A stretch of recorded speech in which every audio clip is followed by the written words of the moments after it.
J'ai 33 ans. Pareil, je viens d'une famille catholique. L'église tous les dimanches, le baptême, communion, plus un rituel. Je croyais en Dieu, mais pour moi, il existait, c'était sûr, mais il ne m'aimait pas, ou il m'avait rejeté. Je viens de parents divorcés également. Mon père s'est remarié tout de suite avec la femme avec qui trompait ma mère. Ma mère a connu un homme quand j'avais 6 ans. Quand j'avais 7-8 ans, il y a eu attouchement sexuel avec cet homme. J'ai eu ce qu'on appelle un trou noir, donc j'ai perdu des années de ma vie. Tout est revenu à la naissance de mon frère. Quand on dit qu'on a quelque chose de joyeux qui revient, les malheurs reviennent aussi.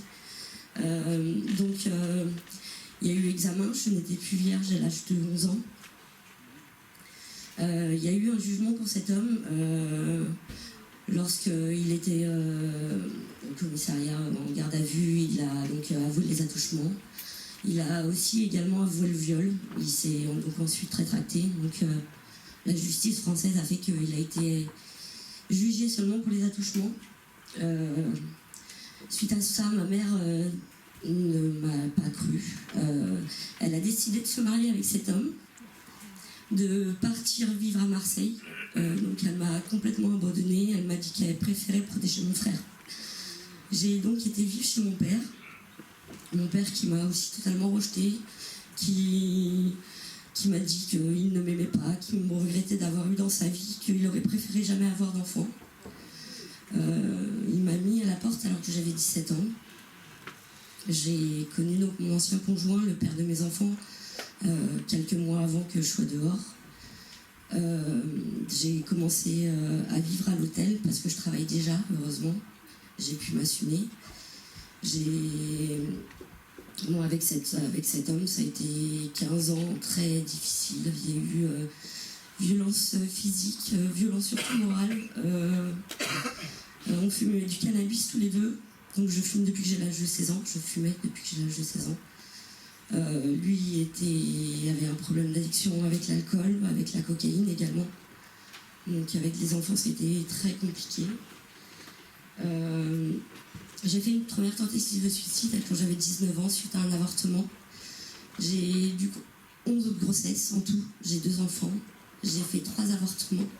Le reste, c'était des fausses couches. Ma deuxième tentative de suicide a été donc l'année dernière, au mois d'octobre. J'ai essayé de sauter du pont de Guimet parce que, pareil, la vie avec mon conjoint, c'était pas possible. J'avais à ce moment-là avorté de jumeaux.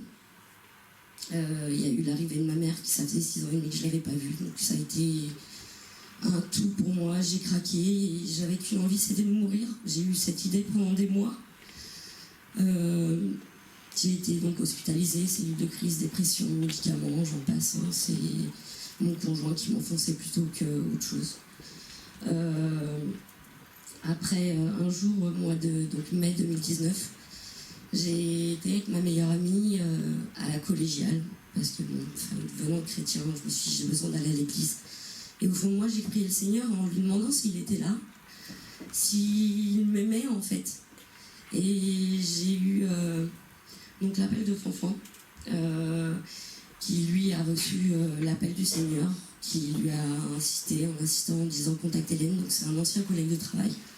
On a travaillé ensemble en 2014 et donc avant d'avoir ce message, ça faisait plus de 2 ans que je n'avais aucune nouvelle de lui, vraiment aucun contact, aucun message, rien. Et un jour il m'a envoyé un message en me disant samedi tu viens manger à la maison. C'était même pas une question, c'était une affirmation, c'est samedi, tu viens manger à la maison. Donc voilà, je suis partie chez lui, chez sa femme Lily. On a donc parlé de Dieu, parlé de Jésus. J'ai été touchée par tout ce qu'ils m'ont dit, par leurs témoignages, par l'amour qu'ils ont reçu du Seigneur. Et donc j'ai décidé de venir la première fois, c'était le 16 mai à l'église, où pareil, dès les premières louanges, je me suis effondrée par l'amour du Seigneur, par tout ce qu'on entendait dans les louanges, tout ce qu'il faisait pour nous. Donc voilà, j'ai beaucoup pleuré. Ce jour-là, il y avait un prophète qui était là aussi, qui était là. Il m'a pointé du doigt alors que j'étais par là en me disant oui, j'ai enlevé un voile noir sur toi, maintenant t'arrêtes de vivre avec ton passé.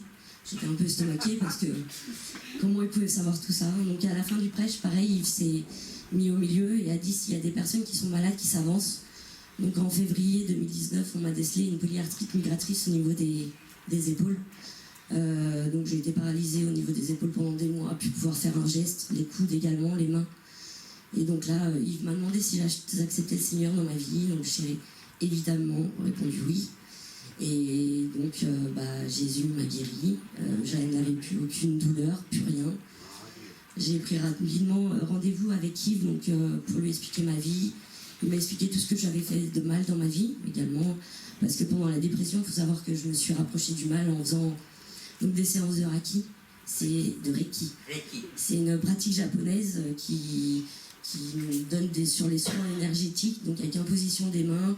Il y a eu des tirages de kits de tarot, parce que j'attendais qu'une seule chose, c'est qu'on me dise que ma vie allait être bien.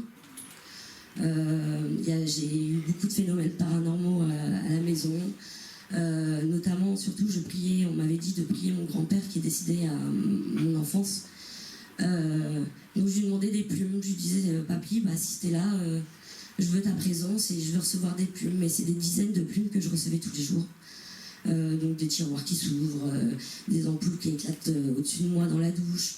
J'avais mon fils aussi qui était terrorisé de monter à l'étage. Il me parlait d'un monsieur qui était méchant, qui lui faisait peur, ou d'un chat noir. Donc voilà, avec Yves on a prié, il a béni la maison et du jour au lendemain il n'y a plus rien eu, plus aucun phénomène. Et donc voilà, aujourd'hui j'ai décidé de suivre le Seigneur. J'ai commencé mes cours de baptême. J'ai reçu le baptême du Saint-Esprit jeudi. Et voilà, je suis fière d'être là, d'avoir l'amour de Dieu, d'avoir l'amour de cette grande famille aussi en Christ. Et voilà, je suis fière de vous.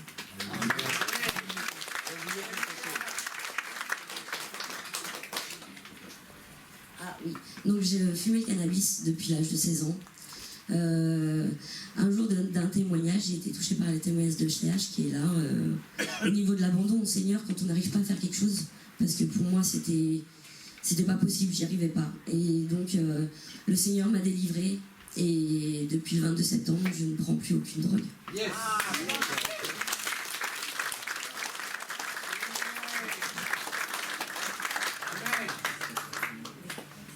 Voilà, eh bien, je crois qu'elle a terminé.